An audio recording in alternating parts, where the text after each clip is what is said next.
Welcome to the Slop Temple. We pray this video helps. You start by matching project settings to your footage so Clipchamp doesn't add bars automatically. Import clips, then open project settings and choose the exact resolution and frame rate. This prevents scaling artifacts.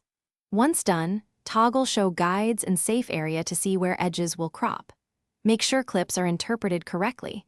If a vertical clip looks letterboxed, switch the project orientation to vertical. This first step avoids most black bars later by aligning canvas and media dimensions. You'll now remove remaining bars by adjusting each clip individually.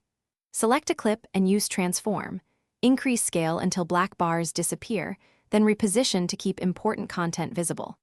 If scaling crops out key details, use Crop to Fill to change framing without distortion. For mixed aspect timelines, add a 1-second background layer and apply background blur or a color fill. This preserves composition and hides leftover bars. Once adjusted, scrub the timeline to confirm transitions and subject placement. You finish by exporting with the same resolution you set in project settings so Clipchamp doesn't letterbox during render. Choose Auto or a target bitrate that preserves quality. If black bars still appear, reopen the timeline and inspect each clip's properties. Check rotation, scale, and whether a hidden clip sets canvas size.